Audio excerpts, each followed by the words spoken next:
Olá, meninos e meninas! A proposta desse vídeo é explicar o conceito de escravidão, já que esse é um tema tão importante para as aulas de história e também para que a gente possa entender um pouco mais sobre a sociedade brasileira.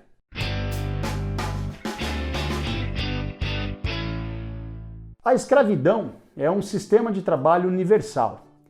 Isso significa dizer que em praticamente todos os povos, nas mais diversas regiões do planeta, a escravidão, em algum momento, fez parte da sua força produtiva. Por isso, a escravidão é um conceito, muitas vezes, difícil de ser compreendido, já que em cada sociedade o sistema escravocrata carregava suas próprias características. Em algumas, era o tom da pele que dizia quem ia ser escravizado ou não, em outras, a guerra, em outras, as dívidas. Além disso, diversas formas de trabalho podem ser confundidas com a escravidão. Formas de trabalho que muitas vezes são degradantes, como é o caso dos servos, por exemplo, que na Idade Média era a principal força de trabalho.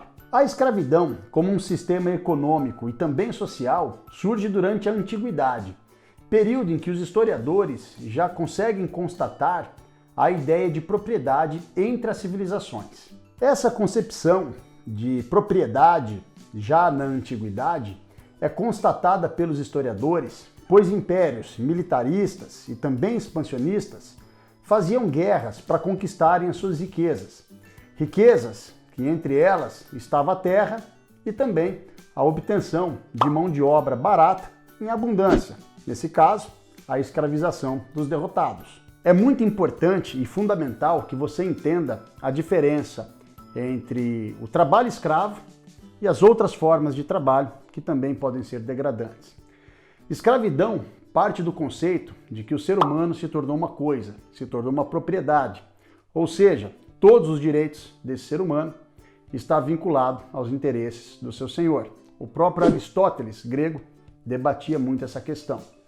Já outras formas de trabalho, como a servidão, por exemplo, que eu já citei nesse vídeo, o ser humano, apesar de estar numa condição degradante, ele ainda tem a sua liberdade. Muitas vezes está preso por questões de dívidas, mas não é considerado uma propriedade, como na escravidão, em que o ser humano se torna uma propriedade, que pode ser vendida e pode ser comprada por outros seres humanos. Essa relação econômica que permitia a compra e venda de seres humanos e a própria relação social entre senhores e escravos normalmente eram organizadas por um sistema jurídico, ou seja, um código de leis que legitimava as ações desses senhores com os seus escravos. Portanto, quando se fala em escravidão, a gente está falando de uma relação protegida, organizada por leis, mas claro, leis feitas e que beneficiava o escravizador, jamais o escravizado. É muito importante trazer esse debate da questão jurídica, das leis que legitimam ou não a escravidão. Porque nós vivemos num Brasil do século XXI que ainda é possível encontrar pessoas em situações degradantes de trabalho ou até mesmo em situações que a própria família ainda tem uma estrutura patriarcal em que mulheres e crianças estão submetidas ao poder masculino. A escravidão legalmente não existe mais, mas ainda encontramos pessoas em situações análogas à escravidão no Brasil. Não só no Brasil, em outras regiões do mundo também. Por isso que eu convido você a assistir um documentário disponível no YouTube que se chama O Lado Negro do Chocolate. Essa é a ricardica do vídeo para vocês.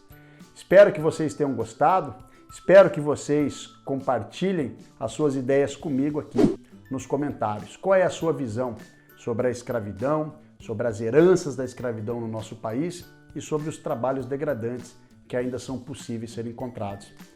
Coloca aí sua opinião, quero ouvi-la e vamos trocar uma ideia. Um beijo, até os próximos vídeos. Tchau, tchau!